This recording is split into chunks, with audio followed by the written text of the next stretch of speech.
using sustainable material.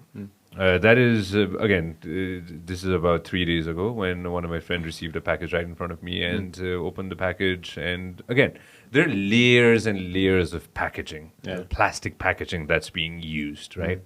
There are certain times when I open a package or somebody opens a package, I see things that, why is it packaged in such a way? Maybe you didn't need to package it in such a way. Yeah. Right? It's something that bothers me, to tell you the truth. Are we working on a strategy where we reduce that? Absolutely. Okay. Absolutely. So sustainability has different components. The packaging is one, right? So let's talk about that one. And it's always like we're doing a lot of things on the packaging side. But for me, and I've learned this from my son, who's 5, he comes home and he tells me, Dad, first we need to reduce, then we need to reuse, and then we need to recycle, right? And I tell the team always, because it's very easy to get into the kind of the recycling part, right? But first we need to reduce, right? And you're absolutely right.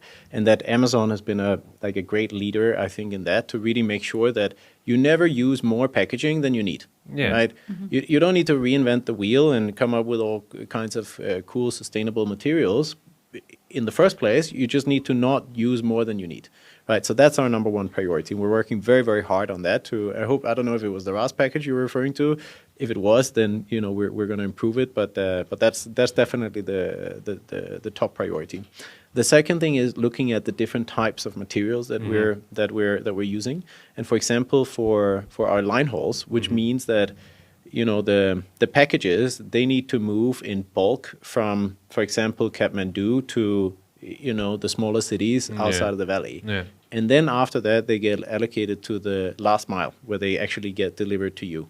So the way that we move them between the cities also is a huge component, right, of the logistics and of the packaging.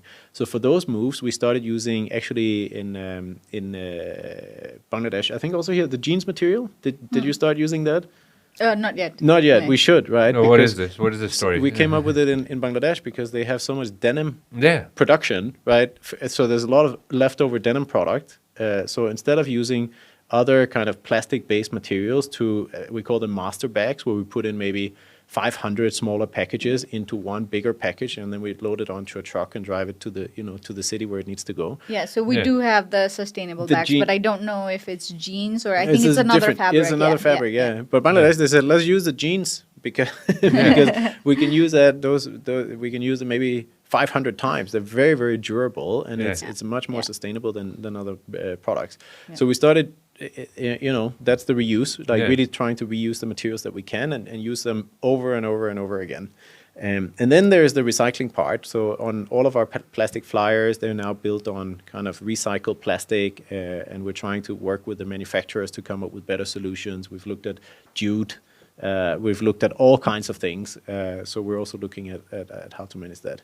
But you're right. In the first place, it's about reducing and not using more material than we need. No doubt on that. And I'm glad that the team is thinking about it, because in a country like ours, where I love extensively traveling, and again, there's so many places which are still untouched. A couple of weeks ago, I had friends from WWF come over, and we're talking about 30-40% of, just double check this, of our country is still, it's still jungle, it's still mountains, it's still untouched.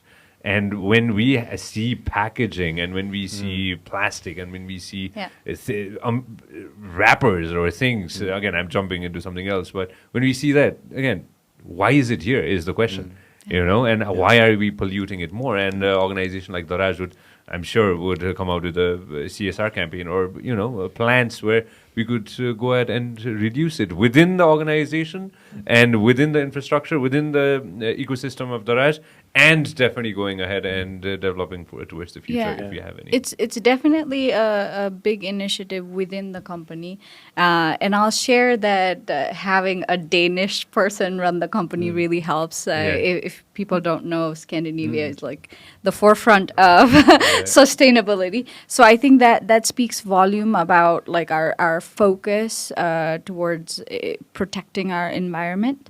we're partnering with another organization to really do a study of our Daraz Nepal's carbon footprint, so that we can really understand like what are the key areas where we can truly reduce, as BRK mentioned, and how can we reduce our carbon footprint altogether. No, that'd be really great. And in the end, it's not about it's not about doing something to just do it because we want to be nice people. What I really love about the way the world is changing is that, this is also what investors, they ask, right? That they also want to see, Alibaba's investors also want to see, hey, are you doing the right things? Are you making the right investments? So in the end, it's also going to be good business, right? And that's also my message to the team, that this is something we have to do, because if we want to be a sustainable business that is here for the next 50 years or 100 years, we need to be on the right side of history, right? I don't want to be caught out, and maybe we can save a little bit of cost over the next 2 years by using unsustainable materials, but then after that, then what, right? We need to do the right thing, also for our kids. If you love what we are doing, make sure that you subscribe and turn on notifications.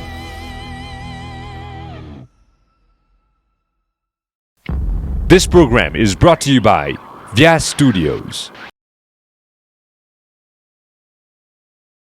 Thank you very much for watching us on YouTube. Make sure that you also listen to us on Spotify.